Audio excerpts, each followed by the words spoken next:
රොෂාන් මොනවද කල්පනා කරන්නේ? මොකුත් නෑ. ඇයි ඔෆිස් එකේ ප්‍රශ්නයක්ද? නෑ. එහෙනම් මම මේ කල්පනා කරේ අපි වැඳලා දැන් අවුරුදු 4ක් වෙනවා. ඉතින් අම්මා බලන්න ගියෙත් එකපාරයි. මම හිතන්නේ දැන් අවුරුද්දක් වෙනවනේ. ගිහින් අම්මා බලලා ආවනම් හොඳයි කියලා හිතනවා. මොනවද රොෂාන් ඔයා කියන්නේ? ඔයා කියන්නේ ඒ ගේනි ගිහිල්ලා බැලී ඉන්න කියලාද? මට නම් බෑ මේ හොල් දවස් දෙකේ හින්. එහෙම කතා කරන්න එපා මදු. මම මේ අද කෝටිපතියෙක් වෙලා ඉන්නේ. ඒ අම්මා දහදුක් ඉඳලා මට උගන්වපු හින්දානේ. ඔයා එහෙම කතා කරන්න එපා මට. හරි කටවා ගන්නකො. දැන් නම්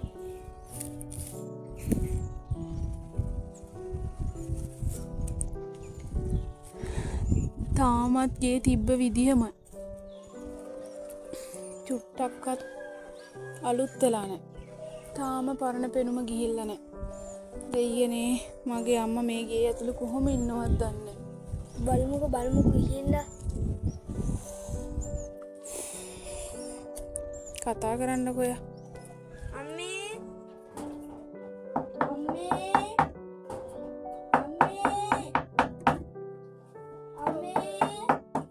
ඕ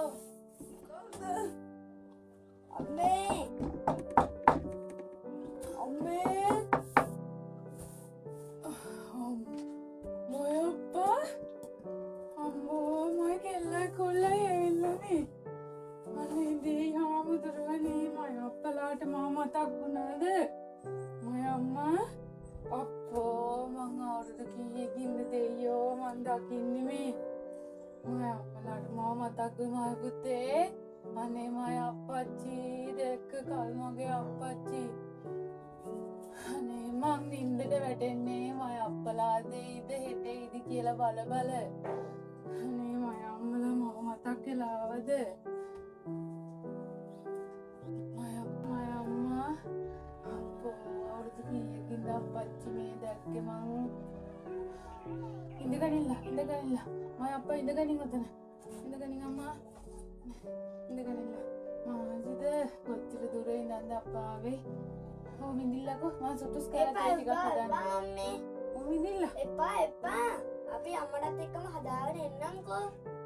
අනේ අපේ මයි අම්මලාට මහන්සිනේ දෙයියෝ. අය කමන්නේ අම්මේ. අයින ඒ ටිකක් හදවරෙන් කරනවා.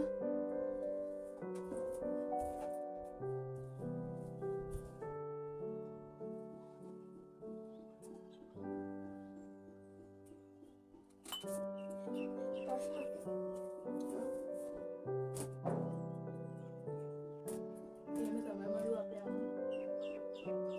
අම්මා අපිට ගොඩක් ආදරේ නේද? ඔව් අපි දෙන්නටම මාර ආදරේ අම්මා. උඹගේ චූටි ප්‍රශ්නයක් අහන්න.